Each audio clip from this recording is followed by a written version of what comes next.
Magluto ako mga lalabs ng laing. Ayan yung aking mga lulutuin. Ayan, samahan niyo ako. So, start na tayo. Ayan yung aking mga sangkap, guys. Ayan. Wala akong labahita, so talagang bukid yan. Din may konting pork, bawang, luya, sibuyas. Din may konting hipon. At ang ating gabi, ayan, malinis na yung mga lalabs. So, mag-start na tayong magluto. May mantika na mga lalabs at medyo mainit na yan. Lalagyan natin ang ating bawang. Ayan. Hindi pa masyadong init yung mantika ko pero nilagay ko na para tuloy-tuloy na yung ano na yan. Habang umiinit, unti-unting naluluto yung bawang. Ayan ang ating bawang. So, ilagyan na natin ating luya. Sabay na natin yung sibuyas, guys. Ayan. Antayin natin malanta lahat yan, guys.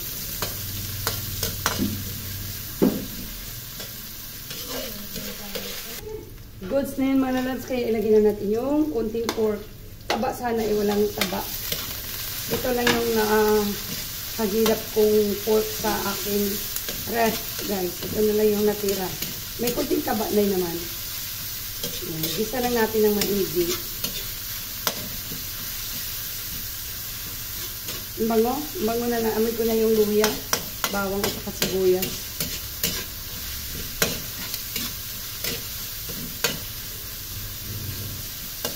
Antayin natin maluto yung ating pork ng konti, guys. Ayan. Yung ano lang yung kanyang mga mag-brown lang siya lahat, guys. Good na yan. Okay. Lagay na natin ang ating daing. Lalagang bukid ko mga lalaki. Ayan. Basta lang natin ang ganyan, guys. Lagay natin ng konting nor cubes. Maliit na to, guys. Yung tira ko dyan na kurot-kurot. Then, maglagay tayo ng konting patis. Kasi daing na yan, guys. Maano na yan. May alat na yan. Lagay tayo ng konting pampalasa. Ayan.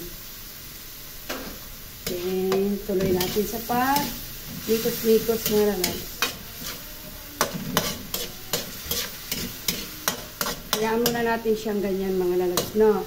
Maglagay muna ako ng pamintang pino. Ayan.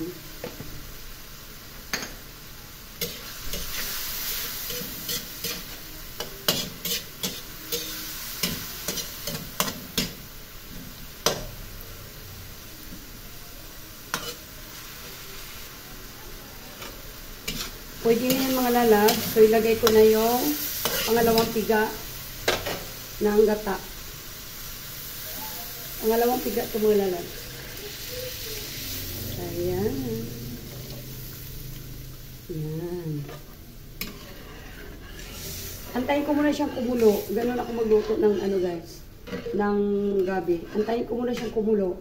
Din yung aking hipon mamaya na ito mga lalags. Antayin ko muna siyang kumulo, saka ko ilagay yung aking mga gabi. Kulo na siya mga lalabs, so ilagay ko na ang aking gabi. Ayan. Din kasabihan sa mga matatanda mga lalabs, pag nagluto ka daw ng gabi, huwag mong haluin ang haluin. Kasi daw,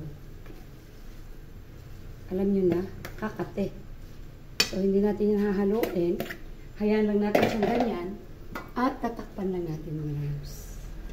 Diba? Lulubog lang yan siya mga lalabs. Hayaan natin siya diyang makuluan ng makuluan.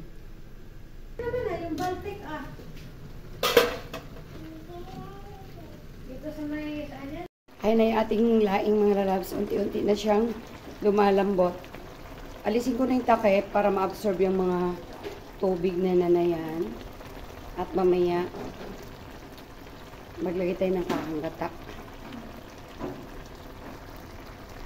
Ilagay ko na din yung dalawang siling labuyo, guys. Gupit-gupitin natin kasi para makakaanghang talaga siya. Dahil ito lang 2 piraso ang meron ako mga lanas. Dahil mahal ang sili. Maglagay ako ng konting kakanggata, guys. Ayan. Yan. Tapos yung iba, mamaya na ito mga lalabs. Diba? Tabi muna natin to at mamaya natin to ilagay.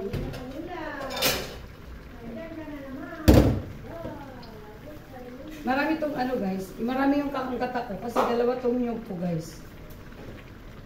Gusto ko kasi yung laing ay maraming nyug. Diba?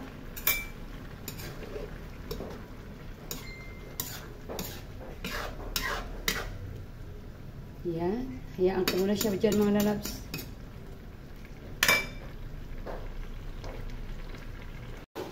Ayan na ilaing natin mga lalabs. Goods na mga lalabs. Ilagay ko na yung hipon.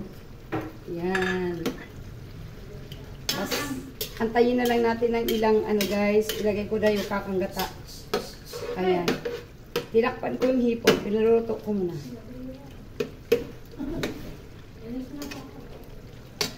Yan. Yung hipon ko guys, ilang piraso lang naman yan. Tira lang yan ang sinigang ko kagabi. Kasi nagtira talaga ako. Kasi balak ko nga magluto ng laing ngayon. Kaya tinira ko talaga yan. Hipon na yan. Mga 7 piraso lang ito mga lalabs. Yung hipon na nilagay ko. Ayun na.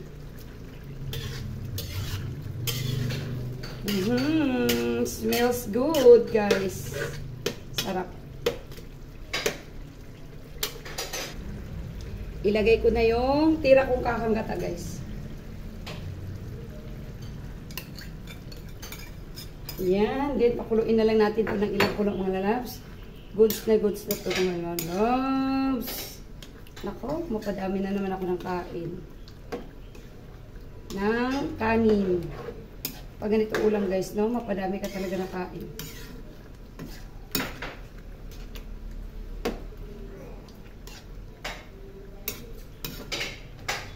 So, ayan na. Pakuluin na lang natin yung ating gata mga lalabs. Done na guys ang ating laing super yummy. Ayan. Ang sarap mga lalabs. Thank you for watching. Please like and share. Thank you.